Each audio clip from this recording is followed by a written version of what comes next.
The beam of the maglight cut a surgical circle of white through the oppressive August dark. It trembled slightly, not from the North Carolina humidity that clung to the air like a wet shroud, but from the righteous indignation coursing through Karen Millstone's veins. Crouched in her own prize-winning azaleas, the thorn snagging the sleeve of her sensible beige cardigan, she aimed the light at the offending object. It was a gnome, a ceramic, pointy-hatted, cheerfully painted abomination, holding a tiny fishing rod over a non-existent pond. But its cheerfulness was not the issue. Its placement was not the issue. Its very existence was not, technically, the primary issue. The issue, the one that had driven Karen from her perfectly climate-controlled home at 1:47 a.m., was its height. With her free hand, she extended a gleaming Stanley Powerlock tape measure. The metallic SHHHK click sounded like a gunshot in the pre-dawn stillness of Crestwood Meadows. She held her breath, leaning precariously over the meticulously manicured lawn that separated her property, Lot 42, from his Lot 43. The gnome sat exactly 3 inches inside his property line. Karen knew with the same certainty that she knew her own social security number. She'd had it surveyed twice. The tape's hook snagged the tip of the gnome's ridiculous red hat. She squinted, bringing the flashlight closer. The black markings on the yellow tape were stark. 24.5 inches. 24.5. A low growl escaped her lips. It was a sound of pure, unadulterated fury. The Crestwood Meadows Homeowners Association bylaws, a document Karen kept in a leather-bound binder on her nightstand, were unequivocal. Section 7, subsection C, paragraph 4, lawn and garden ornaments. It stated, as clearly as the 10 Commandments, that all such ornaments were not to exceed a height of 24 inches.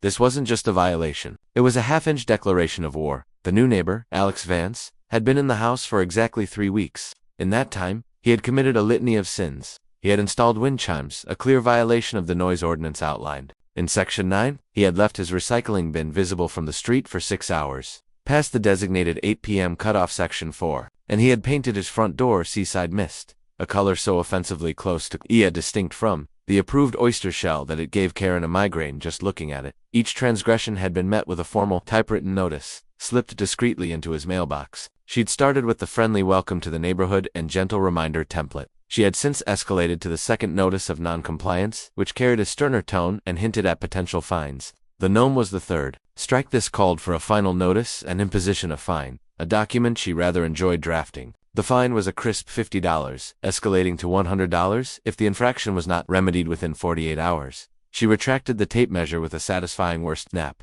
clicked off her flashlight, and retreated from the azaleas. Her mission complete.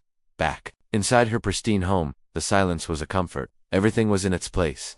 The throw pillows on the sofa were karate chopped to perfection. The family photos on the mantel of her and her late husband, Harold, were dusted and perfectly aligned. Harold had always called her his little field marshal. He'd found her obsession with rules amusing, endearing even. "You keep the world in order, honey," he'd say, "so the rest of us don't have to." Since he'd passed 2 years ago, keeping the world in order was the only thing that kept the gaping void in her life from swallowing her whole. The HOA bylaws weren't just rules. They were her armor. The next morning, she printed the final notice on heavy cardstock, placed it in a stiff manila envelope, and walked it over to Lot 43 herself. She wouldn't stoop to mailing it. This required a personal delivery, a demonstration of the gravity of the situation. As she approached, the gentle, maddening tinkle-tinkle of the illegal wind chimes grated on her nerves. The seaside mist door seemed to mock her. She rang the bell. After a moment, the door swung open. Alex Vance stood there, a tall man in his late 30s with a disarmingly friendly smile and eyes the color of the sky on a perfect day. He was wearing a t-shirt with some kind of tech company logo she didn't recognize and holding a mug that said "Powered by Coffee and Poor Decisions." "Morning," he chirped, as if it were a morning for chirping. "Mr. Vance," Karen said, her voice a carefully modulated instrument of authority. She held out the envelope. "This is a final notice, regarding a violation of the Crestwood Meadows covenants." He took the envelope, his smile not wavering. "Another one? You guys are efficient? Let me guess. The recycling bin again?" "I swear, the truck came late last week." "The infraction," Karen stated, ignoring his flippancy, "concerns the decorative ornament currently displayed on your front lawn. It exceeds the maximum height permitted by the bylaws." Alex blinked. He glanced past her at the gnome, then back at her. A look of genuine, profound confusion washed over his face. "You single quotes You're fining me for the gnome." "For the gnome's height," she corrected. "It is 24.5 inches tall. The regulation is 24 inches. He stared at her for a long, silent moment. She stood her ground, her posture impeccable. This was the moment of reckoning, the point where order was either restored or anarchy was allowed to fester. Alex finally broke the silence, not with anger, but with a short, sharp bark of laughter. It was not the reaction she expected. "You're kidding, right?" he asked, his eyes wide with amusement. "You went out there with a tape measure?" Karen's jaw tightened. "Adherence to the bylaws is not a kidding matter, Mr. Vance. It is the framework that protects our property values and ensures a harmonious living environment for all residents. A half-inch of gnome is threatening property values." He shook his head, still chuckling. "Wow, okay, well thanks for the heads up." He started to close the door. "The violation must be rectified within 48 hours, Karen called out, her voice sharper than she intended, "or the fine will double." The door clicked shut, leaving Karen standing on the porch, the phantom tinkling of the wind chimes her only company. His amusement was more insulting than any argument. It was a dismissal. He didn't see the importance. He didn't see that the half-inch wasn't about a gnome. It was about the principle. It was about the slow, creeping erosion of standards. You give an inch, or in this case, a half-inch hand, before you know it, people are parking RVs on their lawns and painting their houses purple. Harold would have understood. 2 days passed, 48 agonizing hours. The gnome remained. On the third morning, Karen drafted the letter for the $100 fine and marched it over. This time, no one answered the door. She taped it firmly to the seaside mist paint, a small act of defiance that gave her a grim satisfaction. That afternoon, she saw the real trouble begin. A small truck delivered a load of PVC pipes and what looked like commercial-grade sprinklers to Alex's driveway. Then, he started digging. He wasn't just digging a hole, he was digging a trench. It started near his back patio and snaked its way across his lawn, heading directly for the property line between their houses. It was a long, thin scar in the otherwise perfect carpet of green dot. Karen watched from her kitchen window, her heart beginning to pound a different rhythm, not of anger, but of alarm. What was he doing? An unapproved irrigation system. Section 11 was very clear about alterations to landscaping and plumbing. It required a detailed plan submitted to the Architectural Review Committee and a vote by the board. She had received no such plan. She spent the next few days in a state of high alert, her binoculars becoming a permanent fixture on her kitchen windowsill. He worked in the evenings. After he got home from whatever tech job he had, the trench grew longer, deeper. It was methodical, it was purposeful, and it was aimed like a dagger at the heart of Crestwood Meadows. Integrity. Her official notices about the trench sent daily went unanswered. The gnome stood guard, its painted smile a perpetual insult. The fines were piling up, but he clearly didn't care. He was a rogue agent, a chaos merchant. The other neighbors started to notice. Brenda from Lot 40, a timid woman who usually agreed with everything Karen said, asked her about it over the fence. "What do you suppose he's building, Karen?" Brenda whispered, as if Alex could hear them from inside his house. "It's an unauthorized excavation," Karen said, her voice low and grave. "A flagrant disregard for protocol. I am documenting everything." "Oh my," Brenda said, wringing her hands. "It does look deep." Deep it was, and it was getting closer. It was about 5 feet from the property line now. Karen's mind raced, concocting elaborate theories. Was he tapping into the main water line illegally? Building some kind of secret underground drainage system that would flood her basement? Perhaps a bunker? People did that these days. The world was an unstable place. The HOA board, which Karen presided over as president, was scheduled to meet. In 2 weeks, that was too long. The damage could be done by then. The evidence could be buried. Action was needed now. Direct action.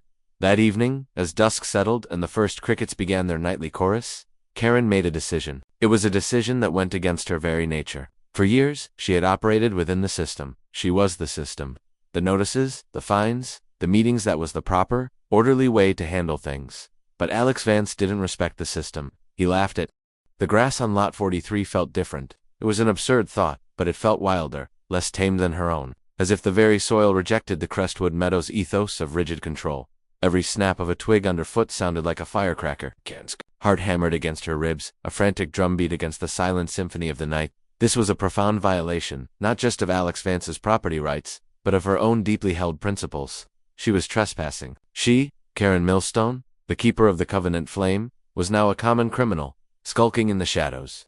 But the justification echoed in her mind, a mantra of necessity. The system has failed. Extraordinary measures are required. She crept toward the trench, moving in a low crouch that made her 62-year-old knees scream in protest. The smell of freshly turned earth was thick and loamy. It was the smell of rebellion. The trench was about 2 feet deep and a foot wide, a surprisingly neat and precise excavation. She peered into the darkness, her eyes struggling to adjust. At the far end, near the patio, she could just make out the white shapes of the PVC pipes she'd seen delivered. They were being laid into the trench, connected with intricate-looking joints and elbows. Her initial theory of an illegal sprinkler system seemed plausible. It was a gross violation, one that would incur thousands in fines and require a complete restoration of the lawn at his own expense. The thought gave her a sliver of vindictive pleasure. She pulled her phone from her pocket, the screen's light feeling as conspicuous as a lighthouse beacon. She snapped a few quick blurry photos of the pipes in the trench. This was the evidence she needed. This would be Exhibit A at the emergency board meeting she planned to call. As she straightened up, a flicker of movement in an upstairs window of Alex's house caught her eye.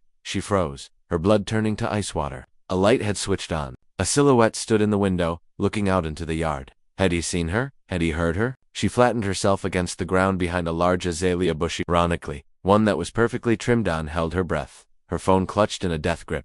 The light stayed on for what felt like an eternity, a single, accusatory, then, just as suddenly, it switched off. Karen lay there for a full 5 minutes, listening to the frantic thumping in her ears. Had she gotten away with it? She had to get out. The mission was accomplished. The risk of staying was too great. She crawled backward, inch by painful inch, until she reached the sanctuary of her own property line.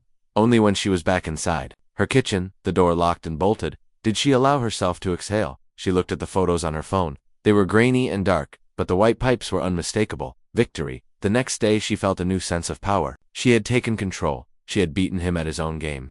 She emailed the board members timid Brenda from Lot 40, grumpy Mr. Henderson from Lot 22, and the usually ambivalent Sarah Jenkins from the other side of the development, calling for an emergency session. Subject: urgent, egregious bylaw violations, and unapproved excavation at Lot 43. She attached the damning photos. The responses were tepid. Henderson replied with a simple, "Fine by me."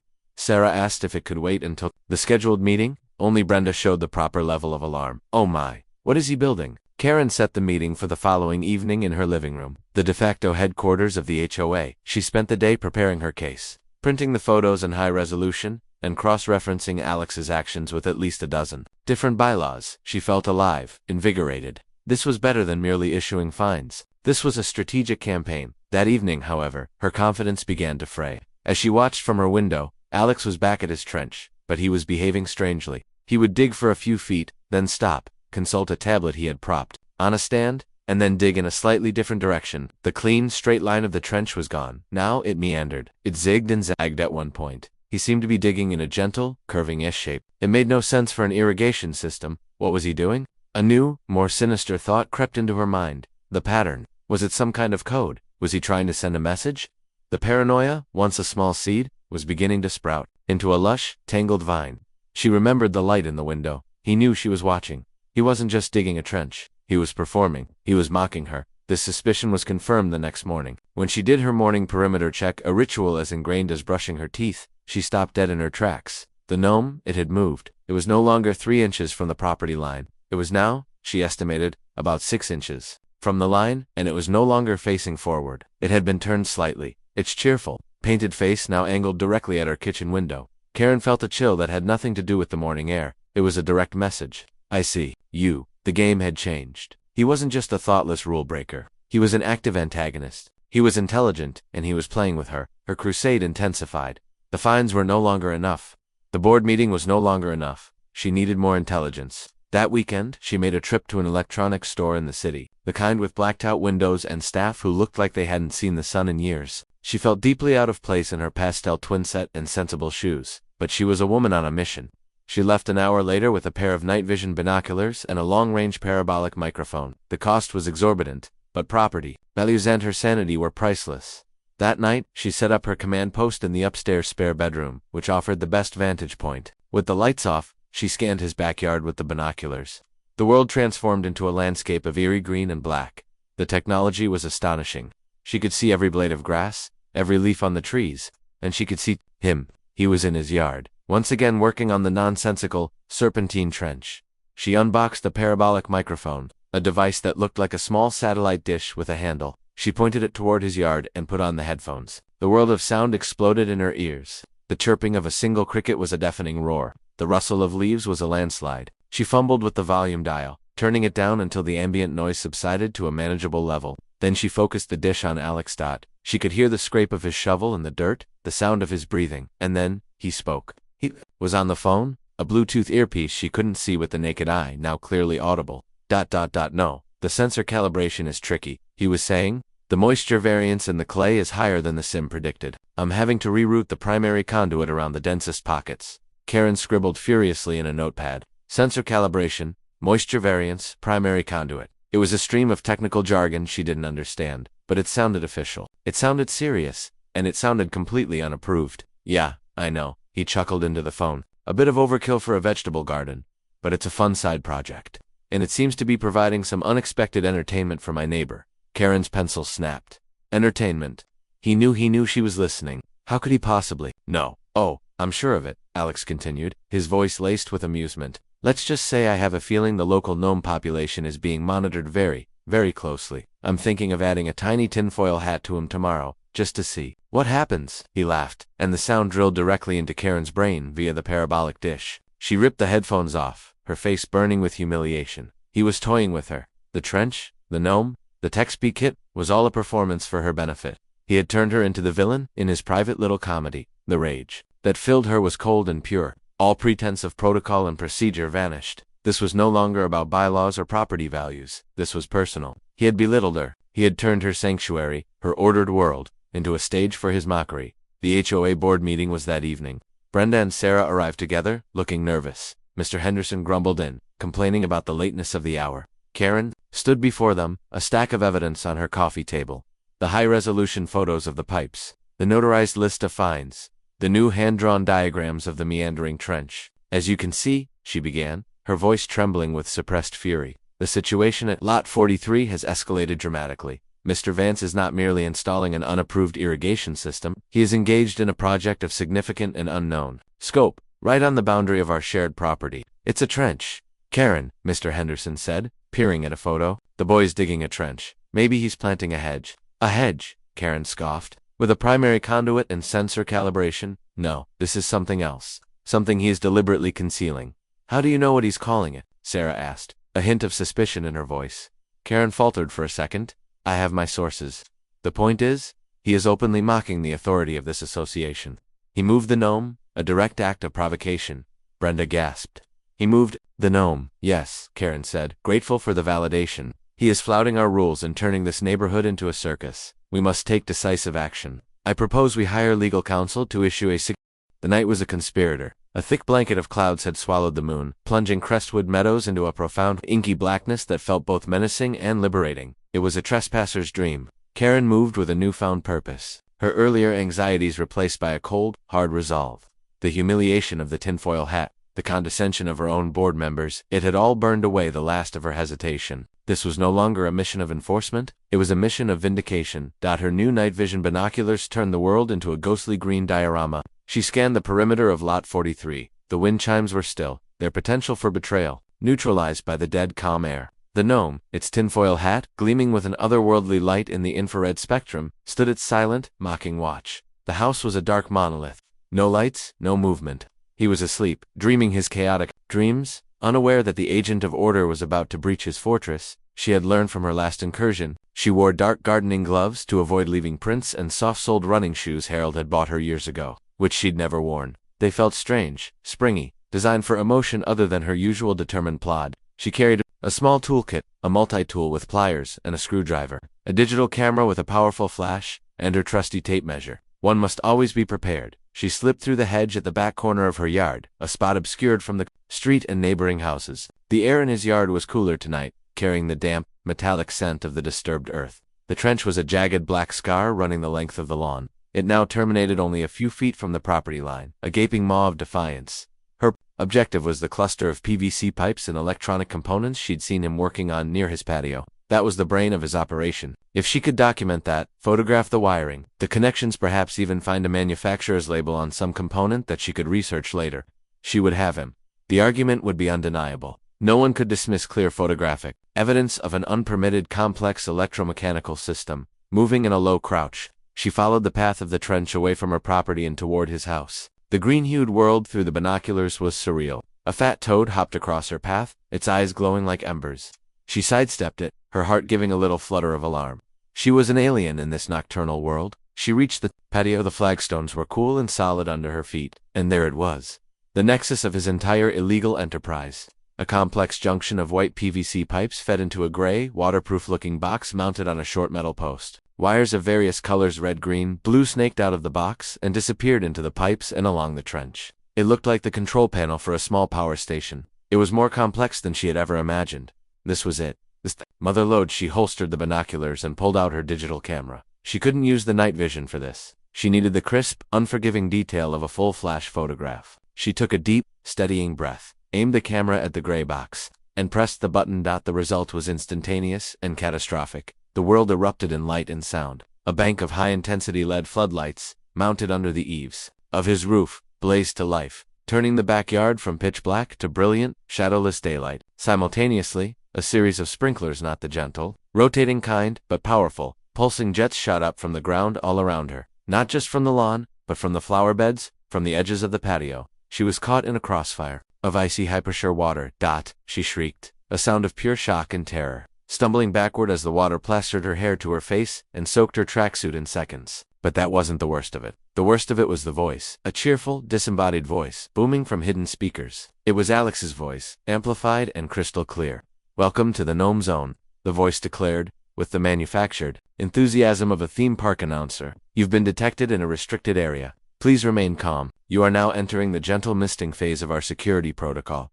The sprinklers pulsed again, drenching her anew. She was sputtering, blinded by the light, deafened by the voice. Panic seized her. She had to get out. She turned to flee, back toward the safety of her own yard, but her path was blocked. More sprinklers had activated along the property line, creating a veritable wall of water. "Warning. Trespassers attempting to flee will be subject to our enthusiastic soaking deterrent." The voice boomed, a hint of laughter in its tone. "All activity is being recorded in high-definition video and audio for quality assurance and neighborhood amusement purposes." Recorded. The word hit her harder than the water. She was on camera, soaked, panicked, and utterly humiliated. She imagined him inside, watching on a monitor, laughing. The thought was so mortifying it momentarily overrode her fear. She made a mad dash for the hedge, deciding to brave the enthusiastic soaking. She plunged through the watery curtain, her pristine running shoes squelching in the mud, and scrambled toward the gap she'd entered through. She was a bedraggled creature, a drowned rat fleeing a high-tech trap, and then she saw it.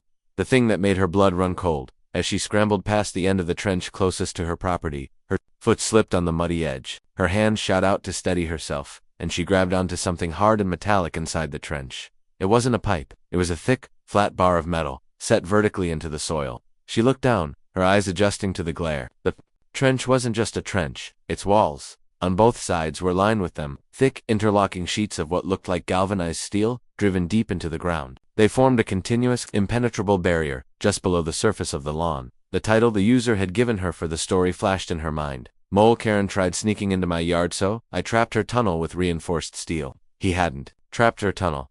He had trapped his tunnel. But why? "Primary security perimeter compromised," the voice from the speakers announced, its tone shifting to something more robotic, activating subterranean intrusion countermeasures. With a low, powerful hum, something began to happen. The ground vibrated. With a series of mechanical thunks, sections of the steel plates began to slide upward from the trench, locking into place with a definitive clang. In a matter of seconds, a solid steel wall, now 3 feet high, had erupted from the ground, perfectly tracing the serpentine path of the trench. It effectively walled off a huge section of his yard. Karen stared, dumbfounded and shivering, from the relative safety of the hedge. The lights, the sprinklers, the voice that was a prank, a cruel, elaborate prank. But this was something else entirely. This was a serious, expensive, and frankly terrifying piece of engineering. The reinforced steel from the title wasn't a metaphor, it was real. The lights and sprinklers finally shut off. The voice fell silent. The yard was plunged back into darkness. The only sound her own ragged breathing and the dripping of water from her clothes. The newly risen steel wall stood silhouetted against the faint glow of the distant street lights. A bizarre metallic fortress in the heart of suburbia. What had she stumbled into? This wasn't an irrigation system. An irrigation system didn't need retractable steel walls. Her theories of bunkers and illegal plumbing seemed laughably quaint. This was technology on a level she couldn't comprehend. Was he a spy? A government agent? A mad scientist building a doomsday device in his backyard? Her humiliation curdled into a new, more potent emotion. Fear. Real, ice-in-the-stomach fear. She had provoked someone she did not understand. She had kicked a hornet's nest, only to discover it was a high-security military installation. Drenched, shivering, and defeated, she finally stumbled back through the hedge onto her own property. She peeled off her wet clothes on the back patio, leaving them in a pathetic, muddy heap. Inside, she wrapped herself in a thick towel and stood, dripping, in the center of her immaculate kitchen. She looked at her reflection in the dark glass of the oven door. A wild-eyed, disheveled old woman stared back. This is what her obsession had brought her to. This is what her crusade for order had wrought. a new sound reached her ears. A gentle ping from her phone on the counter. With a trembling hand, she picked it up. It was an email notification. The sender was Alex Vance. The subject line read, Garden Tour. She opened it. There was no text, just a single attachment. It was a video file. The file name was gnomezone_capture_01.mp4 double quotes. She sank into a kitchen chair, the perfectly upholstered seat immediately soaking through. She had her evidence now, but it wasn't evidence against him. It was evidence against herself, and he had sent her a copy. It wasn't a threat. It was a checkmate. The video was a masterclass in humiliation, watched from the cold, clinical perspective of a high-resolution security camera. Karen's midnight raid was transformed from a righteous mission into a slapstick tragedy. There she was, a woman in a dark tracksuit, scuttling across the lawn like a panicked crab.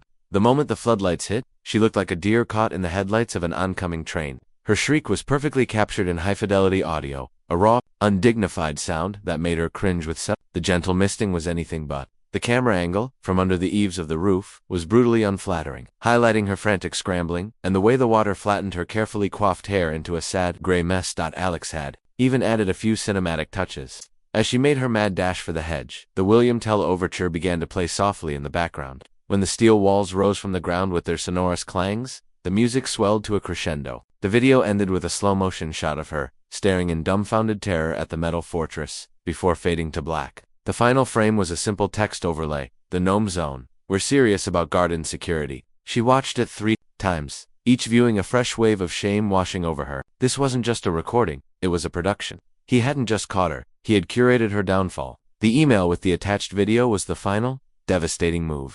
It wasn't a threat of exposure, it was the exposure itself, delivered. Privately, he was showing her that he held all the cards. He could, at any moment, forward this video to the entire neighborhood, to the local news, to the world. He could destroy what little dignity she had left. For the first time in 2 years, since Harold's diagnosis, the rigid scaffolding of Karen's world collapsed. The bylaws, the rules, the obsessive need for order had all led to this. 2. Being the star of a stranger's comedy film, she wasn't a field marshal, she was a clown. She didn't leave her house for 2 days. She canceled the emergency HOA meeting with a curt email citing unforeseen circumstances. She unplugged her phone and drew the blinds. The pristine order of her home felt like a mockery. The karate-chopped pillows, the aligned picture frames, they were the artifacts of a life built on a fragile illusion of control, an illusion that had just been shattered by sprinklers and a classical music score. She thought about Harold. He would have found the situation hilarious. At first, picked a fight with a gadget wizard. Honey, he would have chuckled. But then he would have seen the look on her face. He would have seen the deep, soul-crushing humiliation, and his tone would have softened. Okay, Marshal Karen, he'd have said, wrapping an arm around her. Let's figure a way out of this trench. But Harold was gone, and the only trench was the one she had dug for herself. On the 3rd day, there was a knock at the door. Not the authoritative rap she usually employed, but a gentle, hesitant tapping. She ignored it. It came again, a little more insistent. With a sigh of weary resignation, she shuffled to the door and peered through the peephole. It was Brenda, from Lot 40, clutching a casserole dish as if it were a shield. Karen opened the door a crack. I'm not feeling well, Brenda. I know, dear, Brenda said, her voice filled with a genuine pity and concern that was almost worse than scorn. I saw the what? Franklin Henderson is telling everyone you've gone round the bend. I brought you some tuna noodle. It's Harold's recipe. The mention of her late husband's favorite comfort food, a recipe she had given Brenda years ago, broke through the dam of her self-pity. A tear traced a path down her cheek. She opened the door wider. They're all laughing at me, aren't they? Karen whispered. Brenda's face was a mask of sympathy. Well, there's been some talk. The video of the sprinklers is making the rounds. Sarah Jenkins's teenager saw it on some social media site. But Karen, she said, stepping inside and placing the warm dish on the counter. What on earth is that thing? That metal wall? Karen shook her head, sinking into a chair. I don't know, Brenda. I truly don't know. I thought he was just breaking the rules. I thought I was protecting us. Protecting us from what? Brenda asked gently. A half-inch of gnome. The simple, honest question hung in the air. Protecting them from what? From chaos? From change? From a world that didn't follow her rules? She had been so focused on the letter of the law that she had completely missed the spirit of community. She had treated a new neighbor not as a person, but as a collection of infractions. Her decision was agonizing, but clear. There is only one way to reclaim a shred of her dignity. It required an act of profound surrender, an act more terrifying than any midnight trespass. She had to apologize. She showered, dressed not in her HOA present beige but in a simple blue dress Harold had liked, and walked over to Lot 43. It was late afternoon, the sun casting long shadows across the manicured lawns. The steel wall was gone, retracted back into the earth as if it had never been. The gnome, still wearing its tinfoil hat, seemed to wink at her in the sunlight. She rang the bell, her hand trembling. When Alex Vance opened the door, his cheerful smile was gone. He looked at her with a neutral, waiting expression. He was wearing the same tech t-shirt as before. "Mr. Vance," she began, her voice barely a whisper. "Alex, may I come in for a moment?" He hesitated, then nodded and stepped aside. His house was the antithesis of hers. It was sparsely furnished with modern, minimalist pieces. Wires and circuit boards lay on a workbench in what should have been the formal dining room. It was the organized chaos of a creator, not the sterile order of a curator. She started, then stopped. The words were stuck in her throat, choked by years of self-righteousness. She took a breath and forced them out. "I am here to apologize. My behavior has been inexcusable. I was obsessive, and I was invasive. I violated your privacy, and I treated you with hostility. There is no excuse for it. I am truly, deeply sorry." Alex listened, his arms crossed, his expression unreadable. "I became president of the HOA after my husband, Harold, passed away," she continued, the confession tumbling out of her now. "The rules. They were something I could control, something that made sense when nothing else did. I lost sight of the fact that this is a neighborhood of people, not a list of regulations.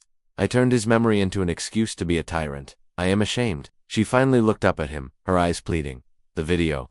I deserve the humiliation, but I am asking you, please, do not hold my actions against the rest of the neighborhood. They are good people. This is my fault alone." For a long moment, the only sound was the hum of a server rack in the corner. Then, Alex's hard expression softened. He ran a hand through his hair and let out a long sigh. "Okay," he said. "Wow, I was not expecting that." He walked over to the workbench and picked up a small, complex-looking device. "Let me show you what this is all about." He led her out to the backyard. "I'm a robotics engineer," he explained. "Specifically, I design automated agricultural systems for vertical farming. It's high-stress, high-stakes work. This," he said, gesturing to the lawn, "is my hobby, my sandbox. I'm building a fully automated, self-sustaining organic garden." He pointed to where the trench had been. "The pipes are for a subterranean, sensor-based drip irrigation system. It monitors soil moisture, pH, nutrient levels, and delivers water and fertilizer with microliter precision directly to the roots. No waste, no runoff." The meandering path of the trench was me plotting the conduits along the optimal moisture gradients. "And the wall?" Karen asked, her voice filled with awe. "That," he chuckled, "is the mole and rabbit automated defense system, or Messerads. The steel plates are connected to seismic and optical sensors. If they detect the vibrations of a burrowing animal like a mole or the motion of a rabbit, the wall deploys for a few hours to protect the seedlings. It's completely overkill, I know, but it's a fun engineering problem." He looked at her, a wry smile on his face. "The human detection protocol was a recent software update I pushed after I noticed my gnome was being surveilled. It all clicked into place.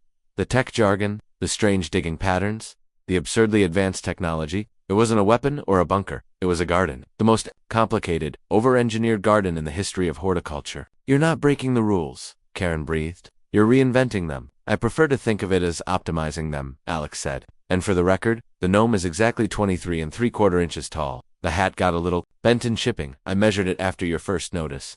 Karen stared at him, a fresh wave of mortification washing over her. Her entire crusade, the source of her righteous fury, was based on a bent hat. A slow rumbling sound began to emanate from somewhere deep inside her. It was a foreign, rusty sound. Laughter had started as a choked gasp and grew until she was leaning against the patio door, laughing until tears streamed down her face. It was the laughter of absurdity, of release, of the complete and utter unraveling of her worldview. Alex watched her for a moment, then he, too, began to chuckle. In that shared moment of laughter, the tension of the past month evaporated. A fragile truce was born. Their newfound peace, however, was short-lived. A week later, an official letter arrived for every resident of Crestwood Meadows. It was not from the HOA, it was from a law firm representing something called the clubhouse. Once the site of Karen Millstone's public humiliation, was transformed into a war room. The condescending smirks and whispered jokes about her were gone, replaced by looks of desperate hope. In a stunning reversal of fortune, Karen, the woman they had derided as a hysterical crone, obsessed with lawn ornaments, was now their commander-in-chief in the fight for Crestwood Meadows. Her leather-bound binder of bylaws, once a symbol of her petty tyranny, was now treated like a sacred text. The battle against Titan Development Corporation was a war fought not with sprinklers and surveillance, but with paperwork and procedure. It was a war Karen was born to wage. While Marcus Thorne and his team of slick lawyers saw the HOA's labyrinthine rules as a weakness to be exploited, Karen saw them as a minefield she had personally laid and memorized over 2 decades. They filed a motion for summary judgment to invalidate the historic landscape clause.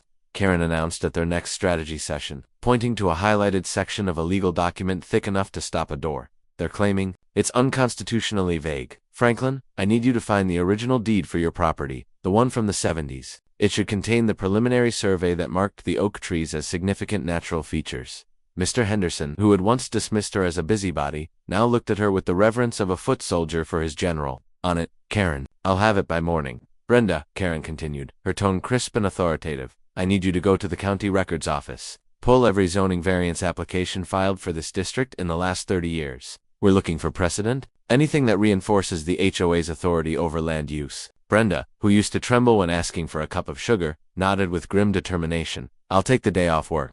This was a new Karen. The obsessive energy was still there, the meticulous attention to detail, the unyielding demand for precision, but it was no longer aimed at her neighbors. It was now a focused, weaponized bureaucracy, aimed squarely at the heart of Titan Corp. She was no longer fighting against chaos. She was fighting for her home, for their homes. In defending the rules she had so long revered, she finally understood their true purpose: to protect the community, not just police it. Her most unlikely and most valuable ally was Alex Vanswyle. Karen navigated the analog world of paper trails and county clerks. Alex waged a war on the digital front. He proved to be as brilliant a digital sleuth as he was a gardener. "Their whole case hinges on the idea that the HOA is mismanaged and inactive," Alex explained, pointing to his laptop screen. "So I built us a new community website." He clicked a key, and a sleek, professional website filled the screen. CRESTWOOD, meadowsunited.org. It has a real-time news feed with updates on our fight, a digital archive of all HOA documents, and meeting minutes making us look transparent and organized, and a portal for residents to digitally sign affidavits of support. We had 48 out of 50 households sign within the first day. But he didn't stop there. "I also did some digging on Titan Development," he said, his expression darkening. "They're a subsidiary of a larger holding company, a classic Russian doll setup designed to shield them from liability. But nothing is ever truly deleted." He brought up a series of archived news articles and court records from other states. 5 years ago in Arizona, they tried the same tactic. They were accused of using private investigators to intimidate elderly residents into selling. The case was settled out of court, and the records were sealed. But I found a cached version of a local news blog that covered it. "Intimidation," Karen murmured, the word hanging in the air. "That's their next move." She was right. The following week, the generous offers became more aggressive. Representatives from Titan Corp started going door to door, trying to peel off residents one by one. They offered one family a slightly higher price, then told their neighbors about it too. So, discord. They hinted at lengthy, expensive legal battles that the residents couldn't possibly afford to fight. This was where Karen and Alex's alliance became a formidable force. Karen, with her encyclopedic knowledge of her neighbors, knew exactly who was financially vulnerable, who was a flight risk, and who would stand and fight. She conducted her own door-to-door campaign, not with threats, but with reassurance and Harold's tuna noodle casserole, a recipe she had now shared with 3 other neighbors. She built a coalition based on the community spirit she had once stifled out Alex. Meanwhile, created a private, encrypted forum for residents to report their interactions with Titan's reps. He compiled the reports, cross-referencing names and tactics, building a dossier on their hypershare methods. He even set up a system where residents could discreetly record conversations on their phones, which he then scrubbed of metadata and stored on a secure server. The climax of their campaign came at the county zoning commission hearing. The room was packed. On one side sat Marcus Thorne and a team of at least 5 other lawyers, their expensive suits and leather briefcases exuding corporate power. On the other side sat the residents of Crestwood Meadows, a motley crew of retirees, young families, and middle-aged professionals. With Karen and Alex at the front, Thorne presented Titan's case with slick, PowerPoint-assisted precision, portraying Crestwood Meadows as a relic and its residents as Luddites, standing in the way of progress and profit. He presented their motion to have the HOA dissolved, citing a dozen minor procedural errors from the last 40 years. Then, it was Karen's turn. She walked to the podium not with a PowerPoint, but with her worn, leather-bound binder. "Mr. Thorne is correct," she began, and a nervous murmur went through the residents. "Our association has, over the years, made mistakes. We've been late filing paperwork. Our minutes have occasionally been less than perfect. We are, after all, not a corporation. We are neighbors. We are volunteers." She looked at the commissioners, her gaze steady. "But our mistakes do not invalidate the spirit or the legal standing of our covenant. A covenant designed to create a stable, safe community. A covenant Mr. Thorne's employer seeks to destroy not for progress, but for profit, using tactics of division and intimidation." That was Alex's cue. He dimmed the lights and projected a series of quotes onto the large screen behind the podium. "You should take the offer. Your neighbors, the Hendersons, already have a lie. This lawsuit could drag on for years. It could bankrupt you. A threat. We know you're on a fixed income. It would be a shame if something happened to your home's value. Veiled intimidation. Each quote was attributed to a Titan Corp representative and backed by time-stamped, legally obtained audio snippets that Alex played for the commission. A low gasp went through the room. Marcus Thorne's face went from smug to ashen. Karen delivered the killing blow. And as for the historic landscape clause, Mr. Thorne finds so vague, she said, placing a yellowed, fragile document on the overhead projector. This is the original 1968 master plan for the development. As you can see, the Crestwood Oaks are not just trees. They were the central selling point of the entire community, designated as a permanent, protected feature. To remove them would be to violate the foundational promise of this neighborhood. She had found the document in a box of Harold's old papers. He had been the HOA president back then, a fact she rarely mentioned. He had saved everything. The commission was stunned. The combination of Karen's meticulous historical evidence and Alex's damning digital proof was irrefutable. The motion to dissolve the HOA was denied. The historic landscape clause was upheld. Titan's petition was dead on arrival, snarled in the very red tape they had sought to mock. Crestwood Meadows erupted in cheers. Neighbors were hugging, crying, and patting a beaming Karen on the back. Franklin Henderson clapped her shoulders so hard she nearly stumbled. You did it, Karen. By God, you did it. That evening, the neighborhood threw a block party. For the first time, Karen felt like she truly belonged. She watched children drawing with chalk on the sidewalk and neighbors sharing food and laughter, and she felt a sense of peace she hadn't known since Harold was alive. She had protected his home. She had honored his legacy in a way that stamping out gnomes never could. Alex found her sitting on her porch steps, watching the celebration. He handed her a bottle of water. General Millstone, he said with a grin. A stunning victory. We did it, Alex, she corrected him, a genuine smile on her face. It was your gnome's own technology that won the day. Nah, he said, sitting beside her. I just provided the ammo. You aim the cannon. They sat in comfortable silence for a moment, the sounds of the party washing over them. The war was over. The future of Crestwood Meadows was secure.